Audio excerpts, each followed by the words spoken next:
Hi folks, John Cordisco back again with another great chess video for you.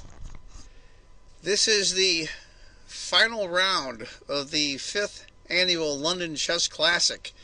This year was a rapid format, 25 minutes per game in a 10-second increment. And this is the last game, and this game determines the winner of the tournament.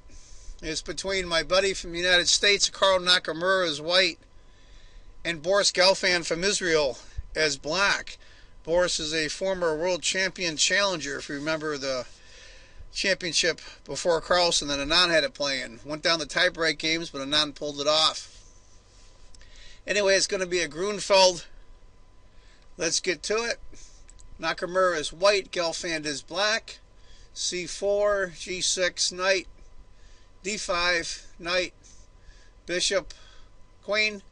Interesting move there, the queen to b3 for white for Nakamura. Remember, this is blitz, or I should say rapid at 25 minutes a game.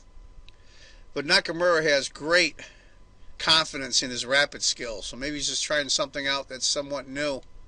Pawn takes, queen takes, castles for black, e4. One thing about the Grunfeld, they'll get awful cramped up, and white gets a big center. But Peter Svidler, 7-time Russian champion, loves the Grunfeld, so there's got to be something to it. A6, E5. Right now I've got my Fritz 13 computer on off screen, and it only shows a minute advantage for white. B5, kicking the queen. Queen comes back to B3. I just like it, the situation here for white. I mean, you gotta go look at this now. I mean, this bishop's got a lot of scope. This bishop, both his knights are developed. I just like white's position, and he has two nice center pawns here, pushing back black. Black moves the knight, knight to g5. If he had gone bishop to f4 instead, bishop, rook to d1, c5, d takes, queen to a5 would have been the continuation. After knight to g5, knight to c6. Now you're going to see something here. Knight takes, rook takes, and of course, it's a double attack with a pawn. So it's not really a piece sacrifice. Knight takes the pawn, but this time they have the intermezzo move for Nakamura. When he takes the rook with a pawn, it's with check.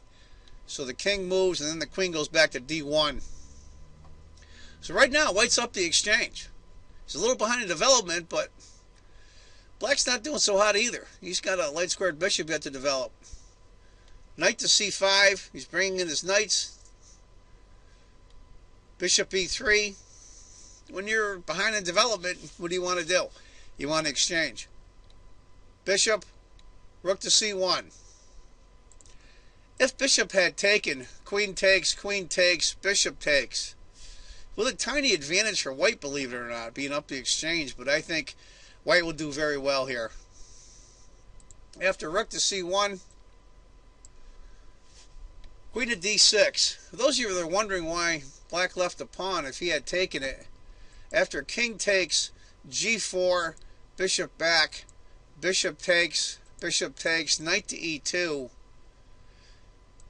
bishop takes, queen takes, knight to d3 check. King moves, and it starts getting hairy after that. After queen to d6, b4, kicking the knight. Knight goes to e4. Knight takes. Bishop takes. f3, kicking the bishop. Now you got to remember, guys, this is a rapid format. 25 minutes plus 10-second increment. It's still good chess by our comparisons, those amateurs, but for these guys, they're playing in the rapid mode. So they're taking chances they would normally take. After bishop to f5, if the queen had taken the pawn, which looks good enough, but after bishop to d2, rook to d6, f takes, that's a disaster. Down the exchange and a piece.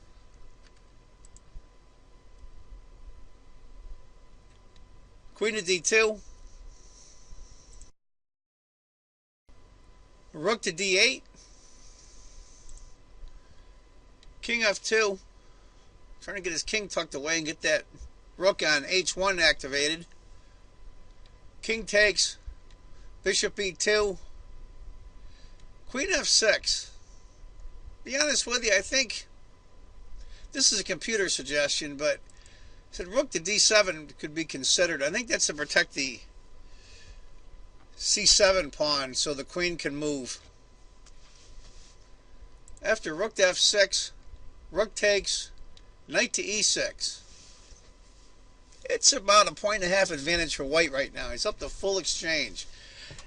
And I don't think black has any compensation. You want to know the truth of it. Rook to D7. Rook to C8. It's got a question mark on there. I think the computer wanted black to be a little more aggressive. After queen to H4 instead. Pawn. Rook takes. Queen takes. Queen takes.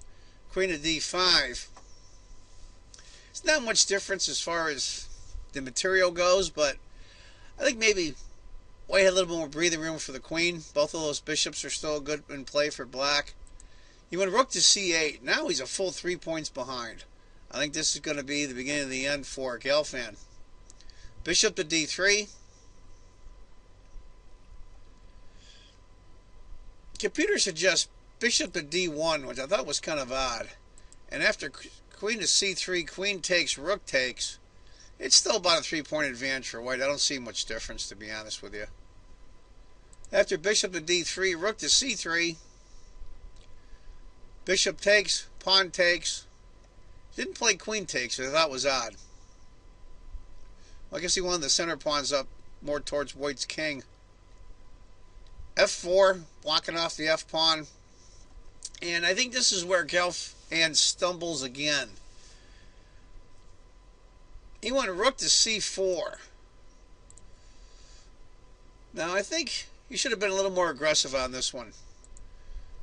Queen checks, G3. Queen to H3.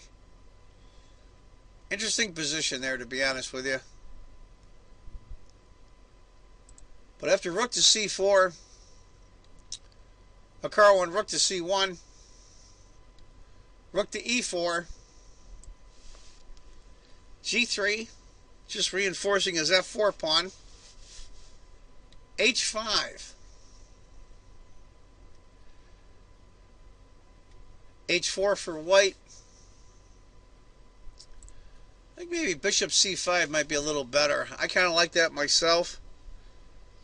Gets that bishop right up on black's king and also helps defend the B4 pawn. After H4, queen to G6. Black's desperately trying to get some counterplay. He's trying to get something going. Because white's weak on the light square, so maybe he can get an attack on the light squares. Bishop C5, good spot for that bishop. Bishop F6, what else could he do? The black rook can't really go anywhere. The queen's in a good spot. Bishop's the only other move. Rook to E1. Queen to G4. Finally get that queen up towards white's king. I think after knight takes, pawn takes, queen to G4, it's still bad news for black, but I think it's better than what he did. Rook takes, pawn takes, queen to D1, queen to F5, rook to D4, D5, threatening the queen. Queen comes to H3, right on white's king. Queen to F1. And that's where black, Boris Gelfand from Israel, resigns. Give you an idea, after queen to F1, queen takes, king takes, and black is doomed. He really and truly is. There's no way he can defend all these pawns in what he has to do, and it's just overwhelming for him. So Boris resigned. instead of queen takes, if queen had checked, king to g7, bishop b3, still looks tough, but I think it's a little bit better for black. But either way, it's just delaying the inevitable. And with Boris Gelfand resigning, Hikaru Nakamura wins the 5th London Chess Classic. My buddy Hikaru. Frankly, I think there's two players in the world that don't get nearly enough respect in the international chess community. And one is Hikaru Nakamura. And not because I'm American and not because I like him. I just think it's a fact. He doesn't get the respect he deserves. Number 3 in the world now. And the other player I think doesn't get as much respect in a lot of the big tournaments is Peter Svidler from Russia. Incredibly articulate guy, great player, 7-time Russian champion. Now, win the Russian championship once is a big deal. To win it twice is huge. To win it 7 times is incredibly unbelievable. Not even Kramnik has ever won the Russian championship. The center of chess in the world, and you're the champion there 7 times. Incredible. I think Hikaru and Peter both should get a little more respect than they do. I believe both of those guys in the next year, year and a half, I think they're going to make their move, especially Hikaru. I think he's matured a lot. He's got all the skills. He can do it. We'll see how it turns out. But anyway, the 5th London Chess Classic is now won by my buddy from the United States, Hikaru Nakamura. Congratulations, Hikaru. He's going to be playing in some big tournaments coming up in Zurich and in Weichensee, and it's going to be great.